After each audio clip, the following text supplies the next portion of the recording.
Greetings, everyone. It's Trey Jadlow. I'm here on this, third day of July, day before the Independence Day, 2023. I'm here with my new friend, Bryan. Actually, we've kind of known each other. We've interacted in the past, and Bryan contacted me via a messenger and asked me if we could interact. And he wanted to talk about, maybe take a little farther, or talk about the exchange I just had last Thursday, a few days ago, with David Smalley. And so I said, sure. And so here we are on this day off. It's nice to see you, Bryan. And would you mind? You said that you didn't remember much of our conversations. I don't either. we had interacted before. Can you tell me a little bit about yourself, and I'll tell you about myself too as well, like where you're at, like anything that's interesting about your life. But I kind of like to know what people's background is, so I can know where they're coming from. Sure. I live in California. I don't want to reveal too many personal details. That's fine. But I guess you could call me like a constant searcher and stuff. I guess I would self-describe myself as a atheist, but that doesn't mean I don't, inquire like I am doing with you on certain things. I watch and read stuff on topics related to politics or religious matters all the time. And the latest thing I had listened to was your debate with David Smalley, who's actually someone who I follow his podcast. I listen to him often. And for half the debate, something was ringing in me that this sounds so familiar. I feel like at some point I recognized you, and then it hit me oh my God, I conversed with this person on Facebook long ago. And fortunately, I was able to find the messenger exchange that confirmed it. I don't recall how we spoke initially. I think it was probably on a Facebook group on some religious topics or something of that sort, and then it bled into just a private message. And I thought we had spoke on video, and perhaps we hadn't. But yeah, I was super intrigued by the conversation, despite me being a fan of David. I guess I didn't ultimately like kind of where he ended up with the conversation with you, and I'd like to take it. Let's call it more in your direction. Okay. Yeah, that sounds great. Okay. Well, I live in Kansas City. Lived here pretty much all my life, except for a short stint when I was a little younger. And then I'm a dental lab technician. I've been a Christian 36 years, almost 37 years. I'm 57 years old, so I gave my life to Christ when I was 20. And I like thinking about things. My favorite question always is, a lot of people like to say, how do things work? They're fascinated. I'm fascinated with the question, why? In my life, even as a Christian, I'm just why? And if I don't have some kind of purpose for something, I can't be motivated for it. I never did well in school because I didn't see a reason to it. But then when I became a Christian, it's like, oh, there's a purpose to existence. And it was highly motivating to me. And so I enjoy thinking about things, and I kind of like thinking about things at the fundamental level. And I like interacting with ideas and challenging. And I'm always glad to have an opportunity to engage, because were you ever part of the Google Plus Great Debate No. group? Okay, probably 6 or 7 years ago, there was a group called the Great Debate. I don't know what to call it, but it's just Great Debate. And so Google, you know what Google Plus was? Yes. It was kind of a Facebook kind of wannabe, and it kind of just died. Yeah. So there's a pretty big community there, and I used to interact all the time. You had Google Hangouts and stuff. And so a lot of my older stuff were Hangouts, and it wasn't that difficult to find people to engage, but it's nearly impossible to find someone who will have a conversation anymore. I troll and tease atheists all day long on Twitter, and he will not even respond to me.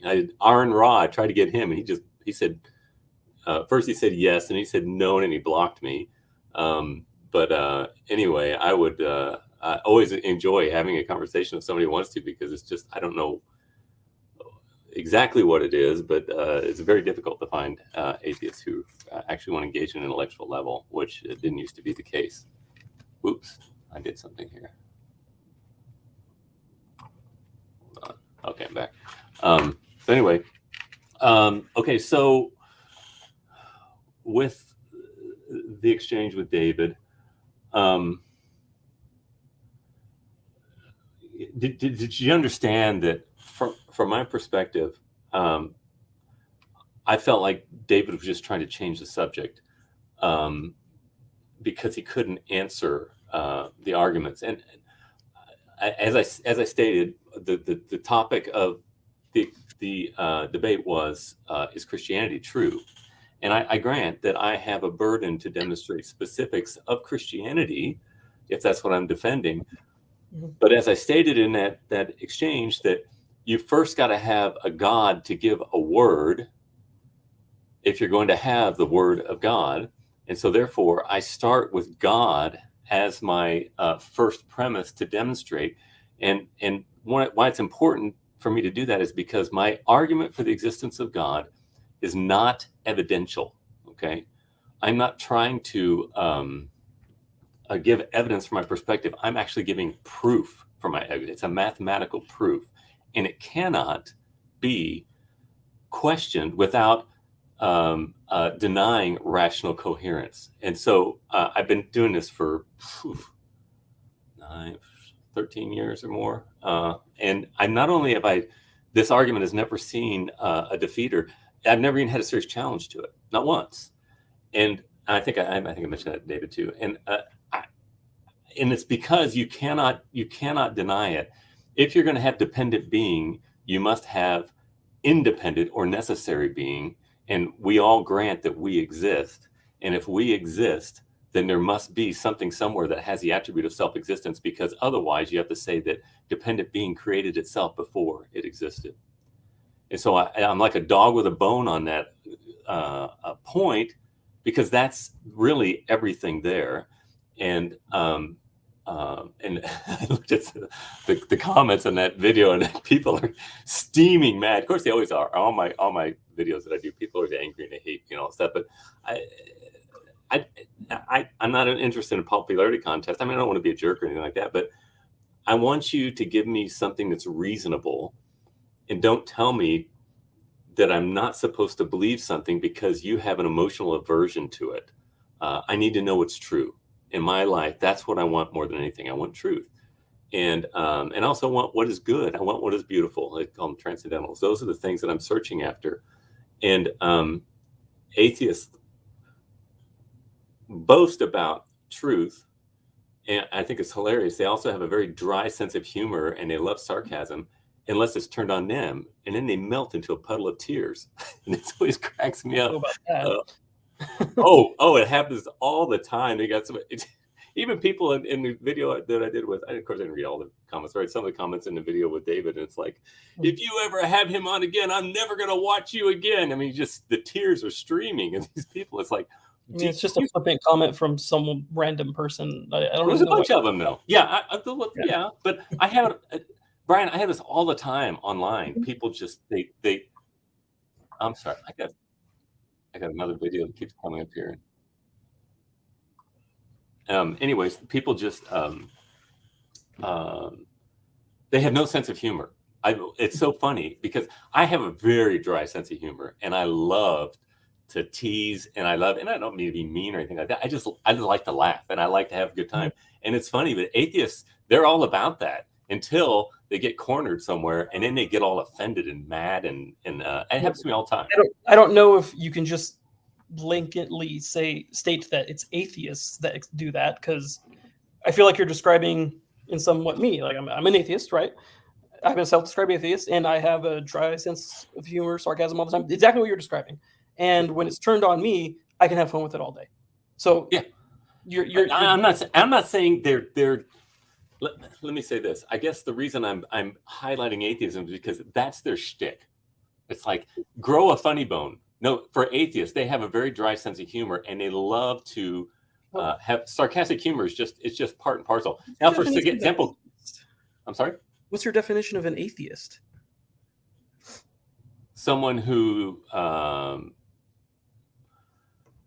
is skeptical about the existence of God. I'm going to be very broad and very generous because I know that the new term now is to say that someone who lacks belief in a God.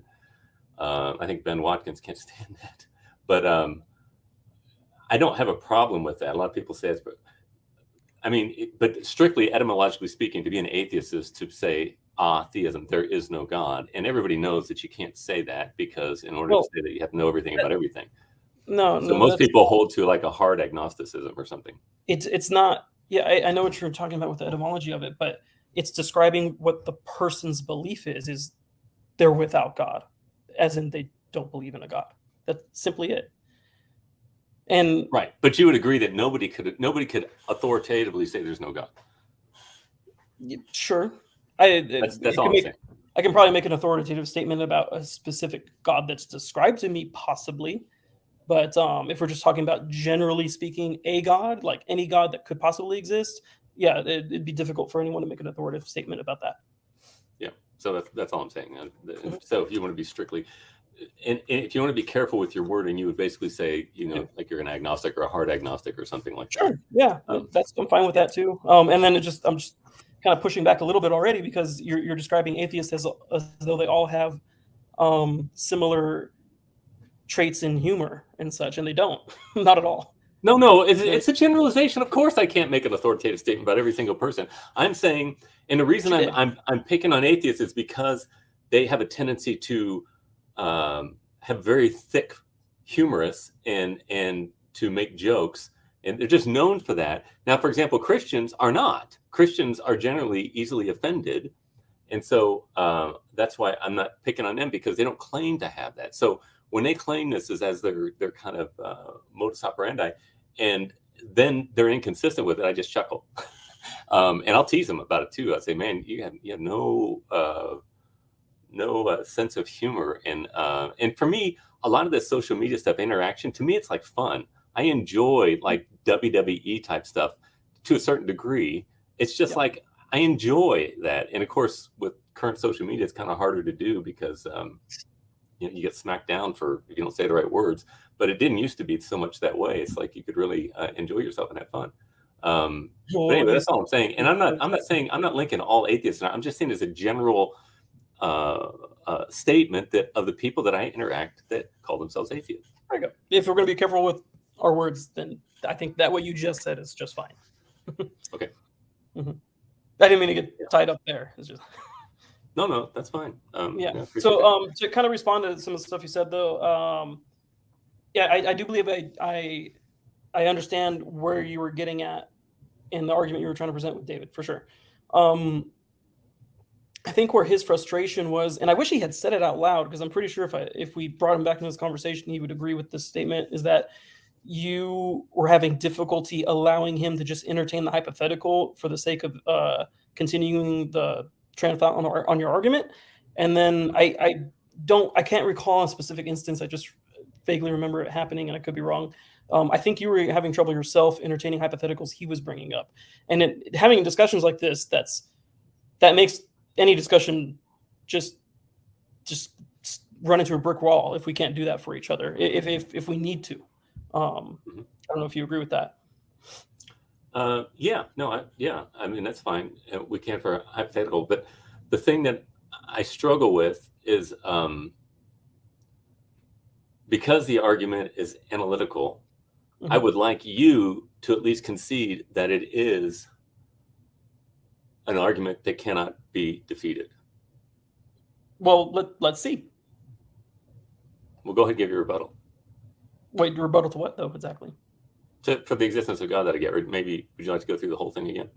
Um, it would be helpful if maybe we went through it again. I don't think you need to go into it in nearly as much detail as you did with David, because Sure. again, I did listen to the conversation, so I can probably just say, yeah, check. No, that's fine. We can go through it, and it doesn't take long at all either. Mhm. All right. So remember what I started out with? I started with two fundamental epistemological presuppositions. It's logical coherence and the laws of thought and basic sense perception. Mhm. And you grant those, right? Yeah, I'll grant those again with I think the same caveat that David granted, that sense perception is not perfect, and I think that's probably fine to say. Fair enough. Yeah, that's why I said basic. Yeah, Yeah, sure. everybody knows that that's why science is always changing. Okay, so and then as we have those tools, we consider these four possibilities. If there's something that exists, there are only four possibilities. Either it's an illusion, It's self-created, it's self-existent, or created by something that is self-existent. Okay, and I go through each one of those and say that we know that everything is not an illusion because who's asking the question? Talked about Rene Descartes, it's cogito ergo sum. Are you familiar with that? Vaguely, but enough that Yeah, I think he's a 17th century rationalist, and he wanted to know what he could know for certain. Because there was a lot of uncertainty at this time because you had the Reformation and the authority of the church was questioned, it's as being a dogmatic when it says that's it, it says God says or whatever. And so the Reformation kind of broke up all that unity and certainty that people had. And you also see some scientific revolution things as well. And so he was trying to say, okay, what can I know that I cannot doubt? And so he said, I'm going to doubt everything and then start from ground zero. And so he said, if there's a doubter, there's got to be someone thinking, and if someone is thinking, they've got to be existing. So therefore I think, therefore I am. And so the one thing that he said he could know for sure was that there must be an inquirer if there's an inquiry, if I'm asking a question. So everything can't be an illusion. Now it's theoretically possible that everything outside of me is an illusion. But that gets us nowhere if we stop there. So. What's that? That's you're talking about like a hard solipsism, isn't that right? Yeah. Uh-huh. Yeah, and then if we just stop there, we're not going to go anywhere. So we have to find a way to move past that. I don't know what you mean. I don't need anything. All I need is me for the argument. Hard solipsism doesn't present a problem for me. Really? Yeah, because I am the inquirer. That's all. You could be an illusion. All this around me, I could be having a dream or something like that. It doesn't matter. All I know is that the fact that I am inquiring and asking a question, and I have enough sense perception to know that I myself exist, then it logically follows that I exist. But then I know from that point on forward, I know that I am not self-existent. So it's an argument from contingency. Contingent being cannot be self-existent by the law of identity and the law of non-contradiction, because you have to create yourself before you are. And so I'm jumping ahead a little bit here. So the second, so we know everything's not an illusion. The second one is that which exists is self-created, in which I just said, for something to create itself, it would need to exist before it is, and it violates the law of non-contradiction. And so we know that something cannot create itself. Okay. Then the third option is that which exists is self-existent, and anything that is self-existent has to be unchanging. It cannot change, because what changes a movement from being potentially something to actually something. And in order to change and to have any form of change, there must be something that is actualized that acts upon the thing being changed, that moves it or reduces it from potentiality to actuality of what it is. And I always use the example, we've got what Aristotle called accidental properties that we participate in, but they are not definitional by us. For example, I have love. I can be loving. But if I don't love, I'm still Trey. It's an accidental property. Or hair. I can have hair. I cannot have hair.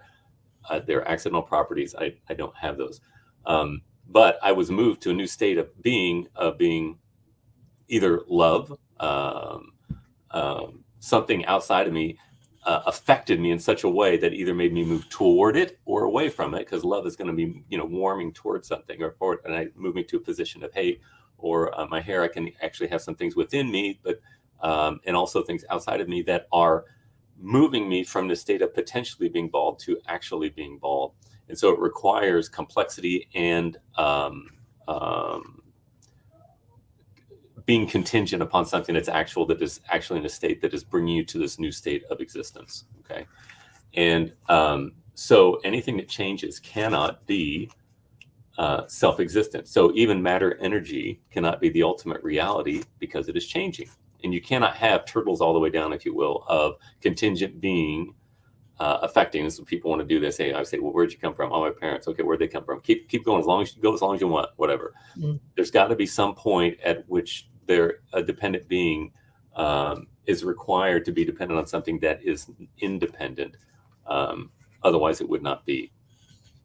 And so the fourth option is that which exists is created by something that is self-existent, and that would be God from my perspective. So I know David brought up like a fifth possibility. I'm not sure if I'm going there with this. He was just restating the second possibility. He was saying that atheists, or there were aliens that put it on here, and it's like, okay, then where do the aliens come from? Well, I think he was trying to illustrate the point. Well, I guess, and I'm going to kind of defend him. He's trying to illustrate the point of where did God come from?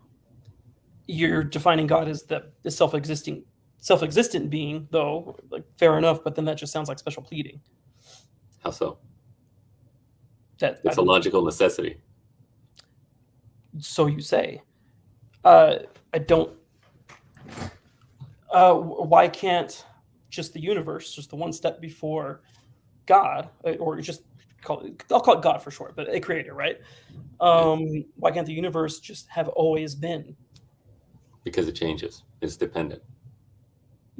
What about the universe changes? The things within the universe change, but the universe, if I'm just describing so you're making an ontological distinction between the parts and the whole? I suppose so, yeah. Okay, well, they're not the same being. I mean, something cannot be contingent and necessary at the same time in the same relationship, right? In other words, I've had this, it's been a while since somebody brought that up, but it's like, how many dependent beings can you pile together before they suddenly become necessary? It's illogical to say that. You can't say just because the entire universe is one being somehow. I'm sorry? I suppose the answer to your question is all of them. Okay, so if I have two dependent beings, let's just keep it simple. Two contingent beings, two dependent beings, and if they come and they hold hands together, they somehow never came into being? No. I mean, that's what you're saying. And add that number, a gazillion, quadrillion, McMillion. All right, it doesn't matter. It's a category error that you're making there.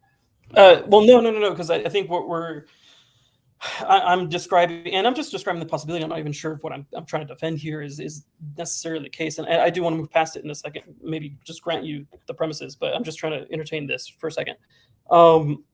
It's not the amount, it's what we're describing is the whole of the universe, which, as far as we know, well, not as far as it is, I guess definitionally infinite, and there's no hard number there. And that's why I just use the word all.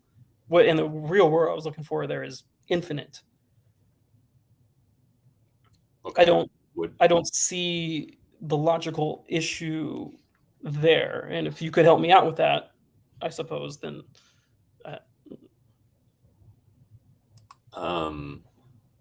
Hold on, I'm looking up something here real quick. Sure.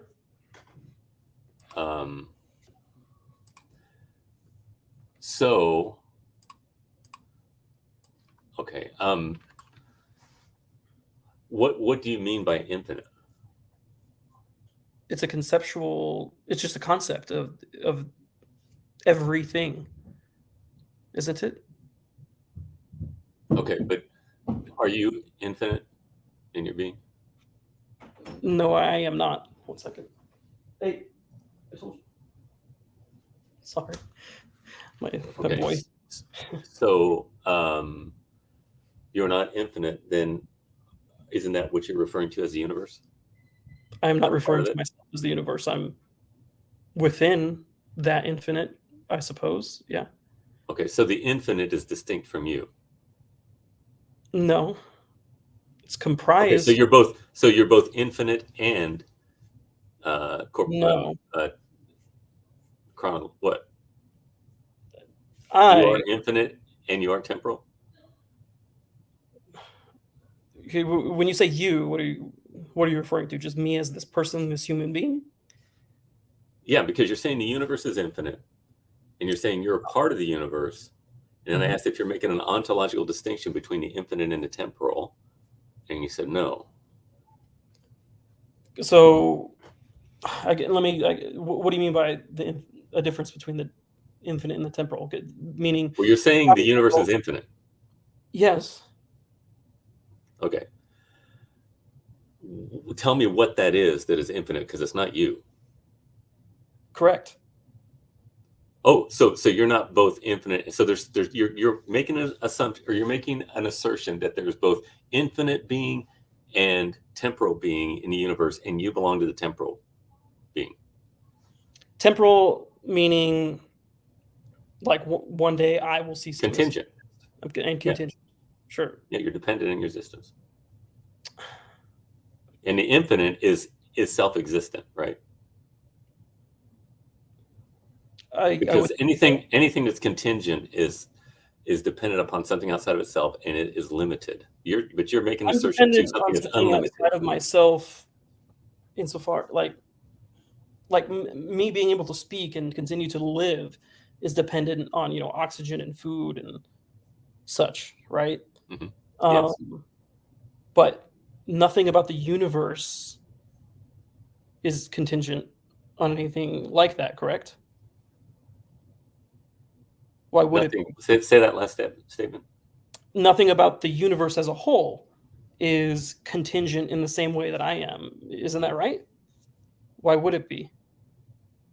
No, the burden is yours to demonstrate that it's not.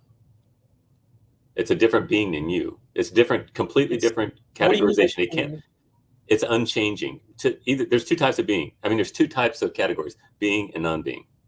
This was Parmenides' thing. He believed change was an illusion because anytime something changes, it must pass out of what it is and then come back to the new state that it is, which would be creation ex nihilo. In my opinion, there's no remedy to this day. It was Heraclitus and Parmenides. Heraclitus said everything is changing. Parmenides says change is an illusion. And Aristotle was trying to, and so was all the philosophers have tried to solve this problem. And I think Aristotle failed, and I think Plato failed. And the Well, only they thing I don't can think they think of, failed, what's that? right? They don't think they failed, right? No, I think he thought that it worked, but it doesn't.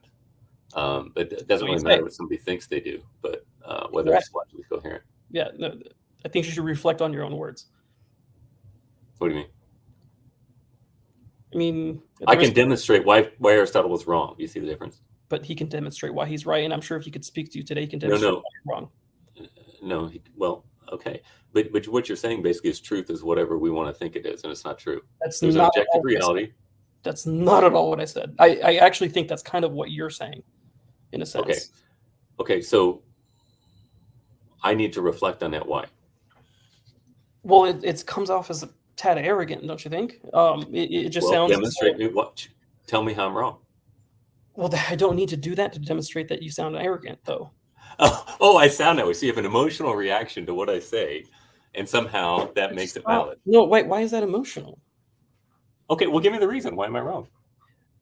Stop for a second. I do not need to demonstrate why you're wrong. I'm not even sure about what I'm doing to demonstrate what you're wrong about. To say that, like, you're claiming that these renowned, like, okay, anyone who's not anyone, but most people I would think that are having these discussions are at least familiar with the names of these people you just mentioned. Correct? Would you agree to that? I'm sorry. Say it again. Most people that are having these sorts of discussions are at least vaguely familiar with, at minimum, the names of these people you just mentioned. Sure. Do you think they're familiar with your name? Absolutely not. I'm a nobody. That's why I'm trying to tell you that you sound a bit arrogant. I'm not saying Aristotle was wrong. He was absolutely, unbelievably ingenious. I'm just speaking on holomorphism only, just one area of his thought. Most of the Western culture has been so formed by Plato and Aristotle. It's the ground on which we walk. So if you're thinking I didn't mean to convey that I thought Aristotle was an idiot or he was stupid. He was absolutely You're taking amazing genius. You're taking it to extremes unnecessarily. All I'm commenting on is this one discussion we're having, and you're just kind of flippantly saying that they're wrong, and you're claiming that you're right, and that's it. Well, no, I'm not saying I don't have an answer. I don't really have a great answer for it. It's something that has plagued philosophy. The one in the many is basically the great question of Western philosophy, and I don't think it's been adequately answered. I mean, I can give an answer from a Christian perspective, but it's just not very satisfying. Um, Hmm. it would have to be that God recreates everything every time there's a change. It moves out of existence and then comes into being in this new existence. It's just like it's be kind of a form of I forget what it's called, where God is. There's no causality really. I'm blanking out with the term right now, but hylomorphism doesn't really work because it requires eternality of prime matter, and basically it's a form of dualism, and I don't really want to go into it now. It's No, really you're complicated. okay. We can stop there. Let's see if we can try to move past this. But maybe I'm already stuck though, perhaps, where and this is a classic point for where I think atheists and theists part ways is that we just can't understand why you can't stop at the universe being Mhm. self-existent. You Right. have to go the step further with Right. God. Well, yeah, but you haven't demonstrated your case. You're saying there's two types of ontological statuses, two types of being in the universe, and you haven't. If you're saying that, then you've just conceded my argument. But then you kind of say, "No, I'm not," and you haven't explained yourself. So what part of the argument did I apparently concede? You have you said that there is a universe distinct from you, that is No, eternal, that is infinite. that's I have to stop you already because that is not what I'm saying. So if what I'm saying is what you're describing, then sure, that I suppose that would be a concession. But I'm not saying that. Oh, I'm not saying you're giving a concession. You're inconsistently not giving a concession, and that's what we can bear out here. So you're saying, remember, I said that it doesn't matter how many contingent beings you mass together; they're not going to ever be eternal. Do you agree with that? I don't know if I can because if I recognize that everything within the universe is contingent, um, but the universe itself is not. It just exists. I don't see the problem there. I don't Okay, understand why you're making two assertions of two types of being. Okay, what is that you are calling eternal if it is not you? see, that's where I suppose there's two different types of me. There's the me that exists right now as I'm speaking to you, and it's not as though I just blip out of existence the minute I die. I am eternally going to exist. My atoms and molecules are going to change and such, right? But they're going to eternally exist and perpetuate within the universe. Correct? Okay, well, you're just saying that matter is eternally contingent. Wait, matter is eternally contingent. I don't know why you tacked on the last Is word. it changing? Well, energy doesn't, right? Matter energy is just changes form, right? Matter energy Correct. changes. Right. But it doesn't. Okay, so it can't be the ultimate reality because it changes. But I don't understand why. Because anything that changes is dependent in by definition. It's brought into a new state of being. It doesn't create itself. Yeah, but I'm talking minuscule, like on the human level. If we're talking on the universal level, there's only one universe. It doesn't change into anything else, right?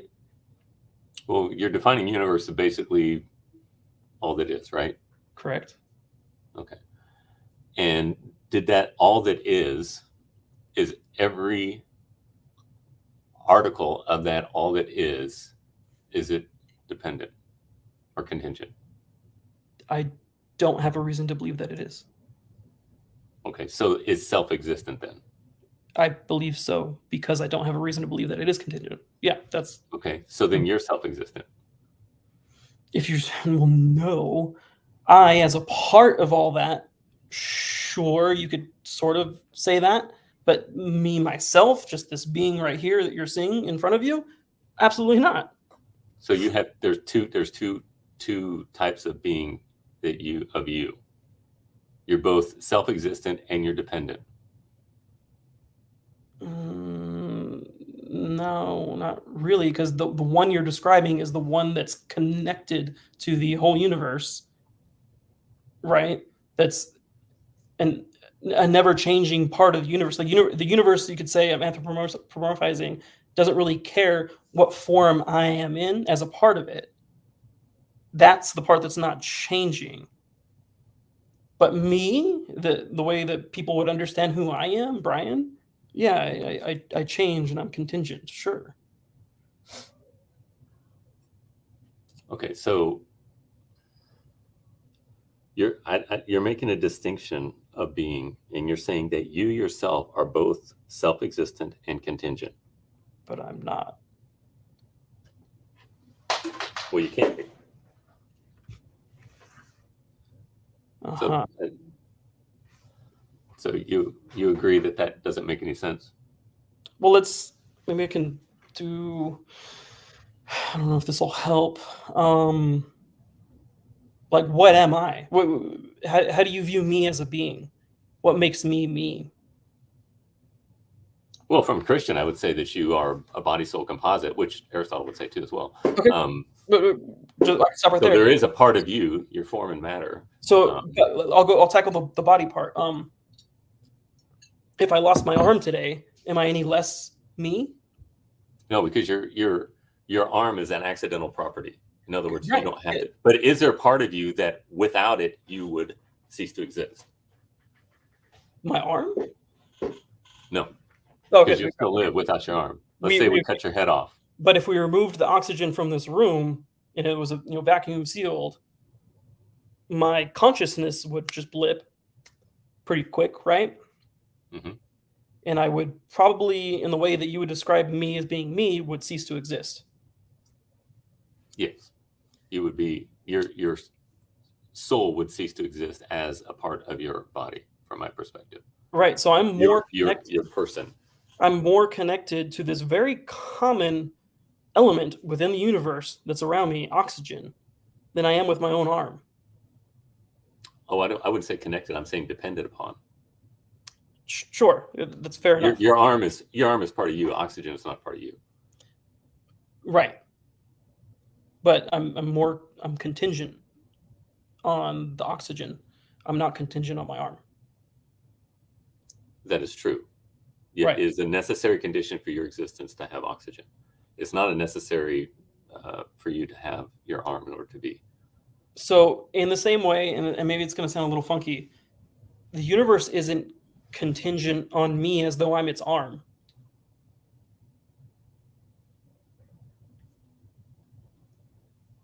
But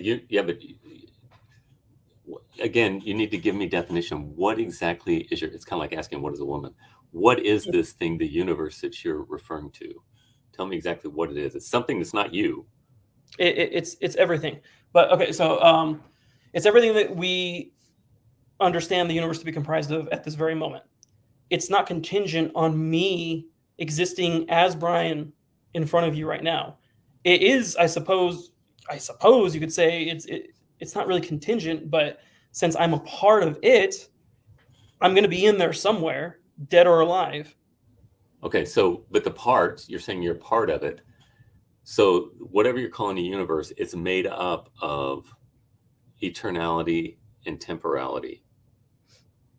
And the eternality part never changes.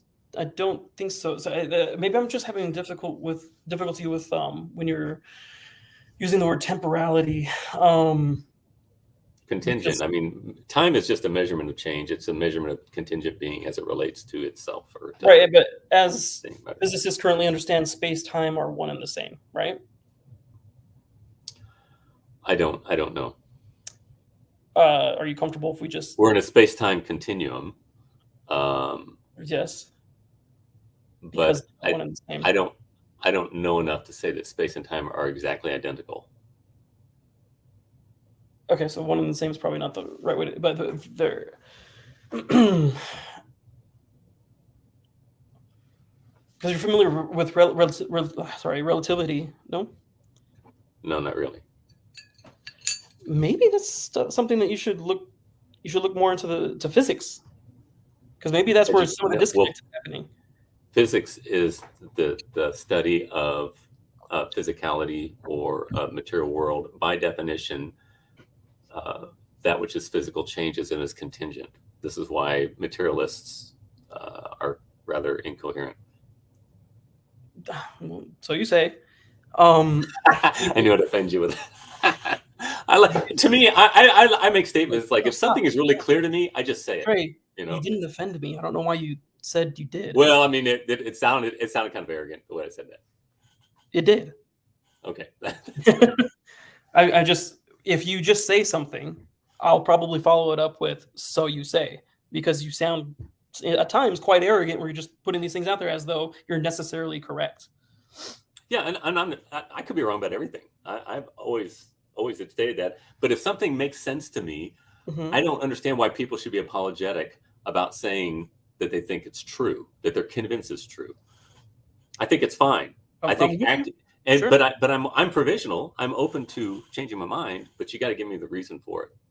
I'm with you, and I'm in the same spot. That's why I'm here speaking to you. Mm-hmm. I'm interested. Like let's just assume for a minute that you're completely correct in everything you believe to be true up until this point in your life, particularly everything in this conversation.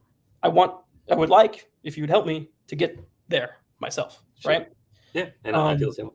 Great, but I'm very happy for that.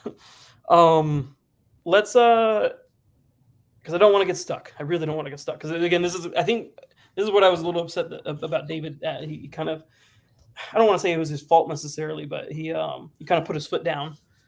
So if you don't mind, let's just go ahead and grant the premise that you presented.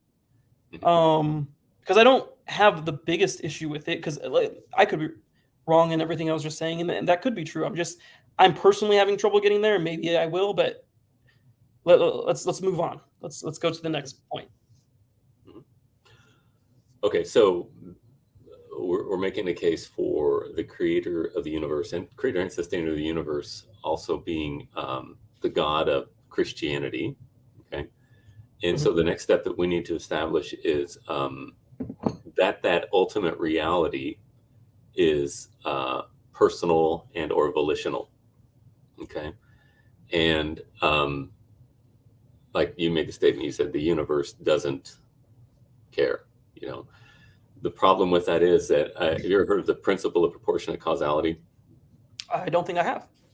Okay, it's a principle that states that basically in a causal relationship, the causal agent cannot imbue something to something else that it itself does not have, a property that it itself does not have.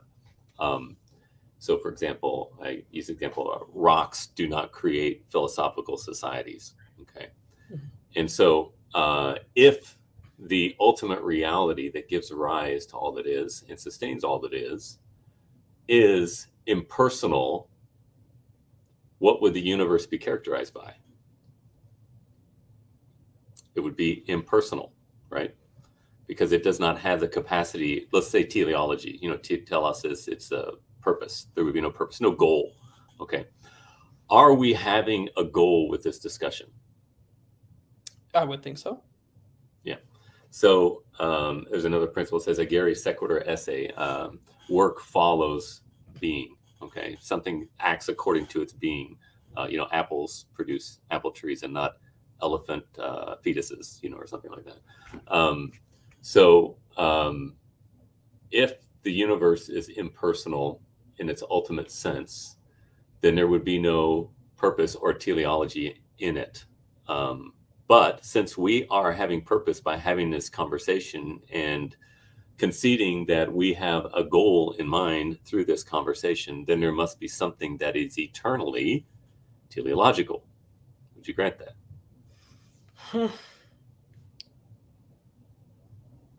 I just feel like I'm stuck in the same way as I was before. I don't see how it has to follow that way.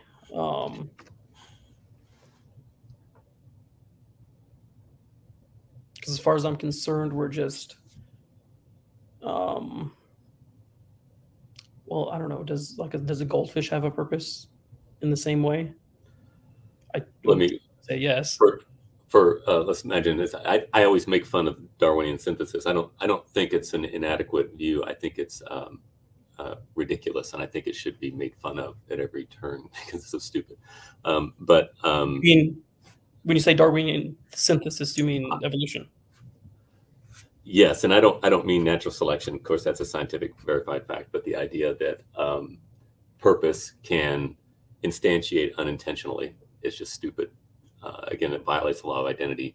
And so Darwin, On the Origin of Species by Means of Natural Selection, or the Preservation of Favored Races in the Struggle for Life, even in the subtitle of his book, he's saying a favored race is one that survives, and they are all going in the struggle. They're fighting. I want to be alive. I want to be alive. And yet he says there's no formal or final cause. There's no teleology whatsoever in his paradigm. And it's understandable from the 19th century, I guess, but it's laughable in my opinion. Well, historically, it should have always been laughable. That somehow you can have struggling unintentionally. And so this is what the argument that always is given to me, oh, well, it's an emergent property, which is just a just so story. It's not giving you a reason to answer. Again, because if the universe were ever at one time purely unintentional, then what would we have today? Pure unintentionality, because unintentionality cannot intend intention by definition. You're going to say that unintentionality gave rise to intentionality, then it had to be intentional, which violates the law of identity. You're saying unintentionality is intentional. That's ridiculous. So that's what the Darwinian synthesis promotes, and it's just silly for that. And like I said, even his own. I'm sorry. Go ahead. I'm just confused about what the distinction you're making between Darwinian synthesis and natural selection. I don't think I've ever heard the Darwinian synthesis before. Darwinian synthesis? Mm-hmm. I don't think I've heard that term. You got thesis. Well, I mean, Hegelian philosophy is thesis, antithesis, synthesis. It's like a bringing things together to make a coherent whole in anything. I mean, the synthesis just means like a paradigm of different ideas that are brought together. So Darwinian evolution is a verifiable scientific fact, as you stated. Then what is it that you're distinguishing from when you say Darwinian synthesis? Well, no, not natural selection. I'm not attacking that. I'm attacking the idea that there's no teleology in the universe. That's what it's a naturalistic paradigm. Any naturalistic paradigm that says that there's no ultimate purposer is silly.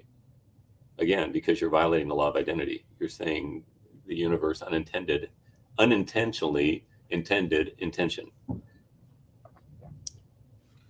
The middle word there, when you said unintentionally. Okay, intended. I don't know where you got that from. Intention. It brought it about, right? Intention, I suppose, when we're describing intention, we're talking about intentions I have or an animal has to survive, right? Right. Or any type of goal. To have the personhood to be able to strive toward a goal.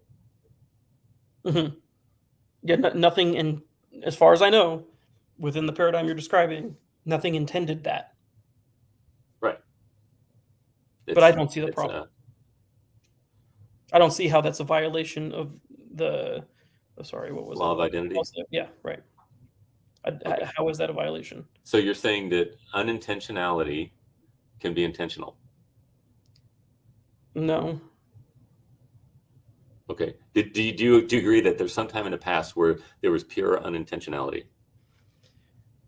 You know what? Now that you said that out, like in that way, that sounds like a nonsensical statement. Because to describe unintentionality, I feel like describes something that could have had intention, but just didn't intend for something to happen. I think more to the point of what's going on is just intention didn't exist and then it did. Right. So there was a point in time in the past when there was no personhood, there were no goals, no nothing. It was pure unintentionality. It was purely unintentional. I suppose so. It did not have the property of intentionality. I suppose so. Okay, so how in the world can unintentionality intend the property of intention? But okay, why are you doing that again, though? That's what has to occur. Otherwise, you're just saying it's just magic. It's like rabbit out of a hat, only nobody's pulling the rabbit, and there's no hat. It just poof. It's creation ex nihilo. In other words, it's making itself before it is intentionality. I just don't see the problem with it, and the way you describe it is not in the way that I'm describing. I don't think it's the way that any person that is describing natural selection or anything of the kind would describe it. Well, I'm just saying I don't need somebody to describe it that way. That's just what's happening. So I need you to demonstrate where my logic is wrong on that. Just don't say that. Well, I've never heard anybody say it like that. That's odd. I mean, well, yeah. Well, that's where I'm telling you. That's where your logic is wrong. That's not how it's. That's not what's going on. Therefore, you to say that it's a straw man is what I'm trying to describe to you. Okay. How is it a straw man other than you just saying it just happens and I believe it? Well, I don't need to believe it. It just seems to be the case. Well, you believe it.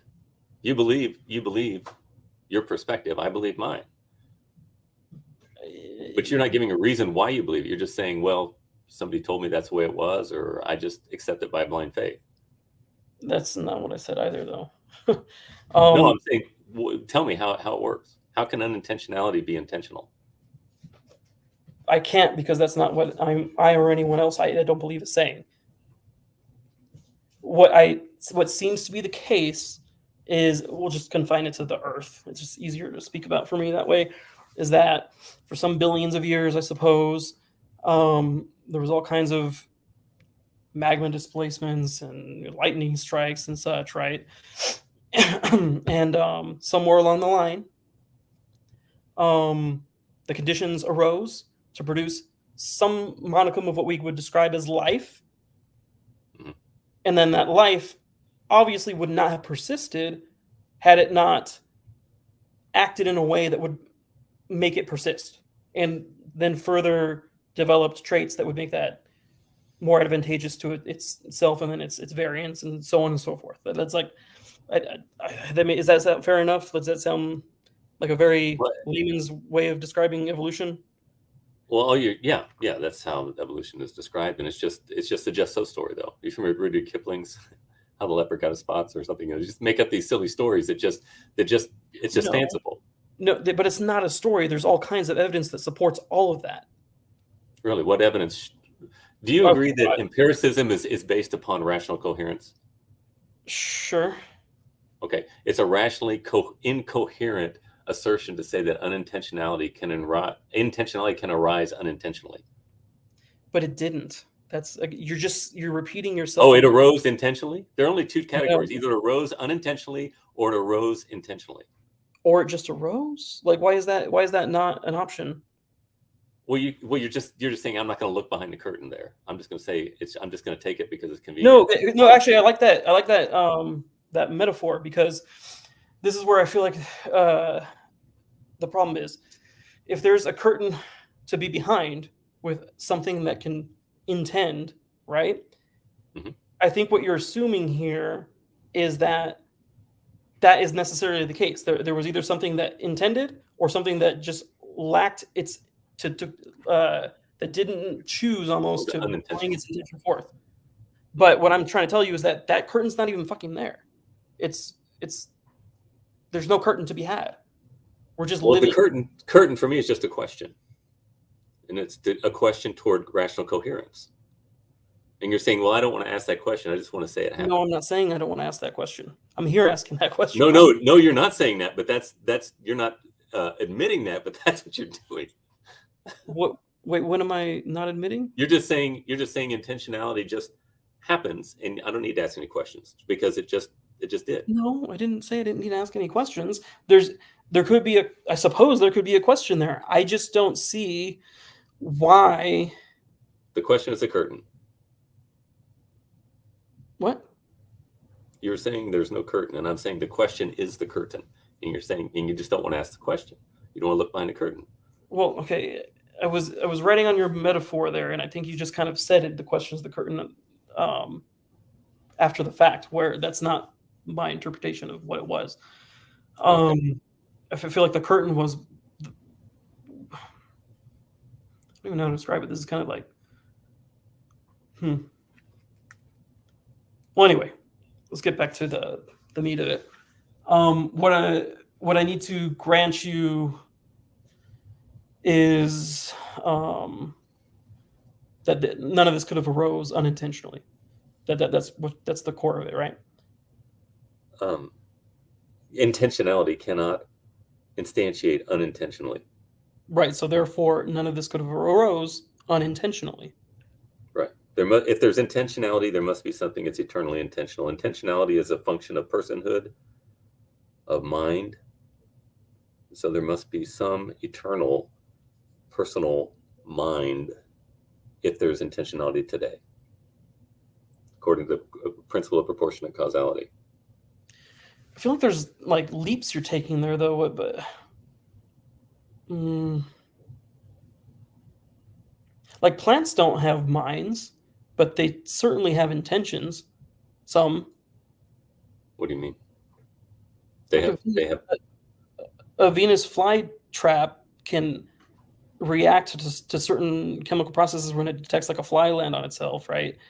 Does And it contemplate its own existence? no. Okay, that's what I mean when I'm talking about intentionality. I'm talking about self-awareness, where there's a purpose. I would Okay, even say that contend with what I was talking about there. How is that? How is a Venus flytrap its movements to get a fly not an intention? it's determined to. It's. I'm not saying there's no programming to it. I mean, it's intended. It's determined to survive. In other words, even within itself, you look at cells; they are moving toward um, existence. There is this programming in all of biological life toward existence. Okay, but I'm putting humans on a different level than other lesser creatures. Now Why the less? plant does express teleology. I will grant you that, but I'm saying um, um, when we say like an apple tree produces apples, it's working according to what it is determined to do. It's working properly. When it dies, it is broken. It doesn't do what it is supposed to do. And really, I'm making a case for realism here. I don't. In the Middle Ages, we had the rise of what's called nominalism, and I think whenever I go back, that's where the trouble really started. I think when we started getting away from just objective reality outside of us, and with Descartes, everything went from objectively outside to in my mind, and all that I know is what I perceive, and my perceptions can be wrong sometimes, other than my own existence, or that something exists. Um, and that's when philosophy became useless. I'd say the Enlightenment with Immanuel Kant's epistemology was a mess. But we need to get away from me making reality in my mind and imposing it on reality, and understanding that reality is what it is. It doesn't care about me. And I need to find out what reality is and then bow to that reality, whatever it is. And we're living, this is where we get like, men, gender dysphoria and stuff. People, biological males thinking they're women. We've got this idea that we think that we can make reality just because we wish it. And it happens. And I would say the problem with that all started with nominalism.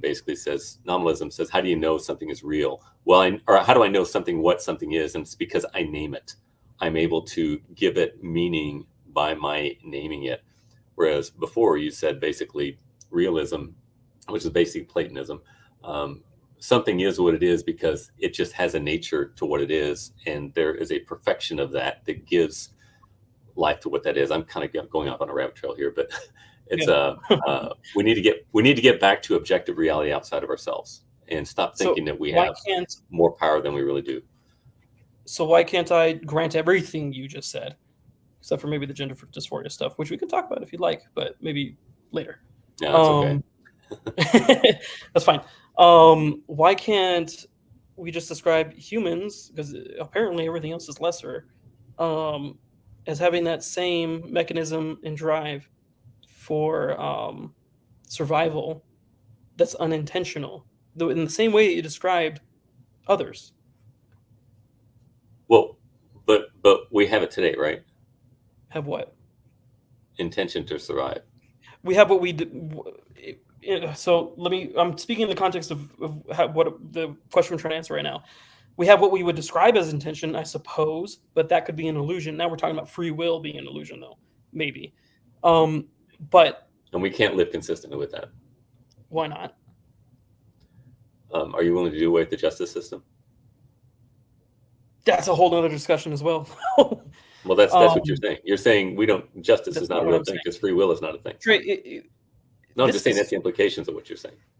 it can be an implication, but it isn't outright, which is what kind of you said. And I'm gonna, at this point, this is why I'm gonna guess this is why people don't want to talk to you, because you constantly put thoughts and assertions in other people's mouths and heads before they even had a chance to comment. I don't mean to do that. You do it all the time, though. This is like the 9th time. Okay, Brian, I've got to go. Oh, you do? Stuff I need to do before I get my work done for today. Okay. And we can meet again if you'd like to. I would like to, if you'd like to. Yeah, that would be great. Okay. I appreciate you. I appreciate your demeanor.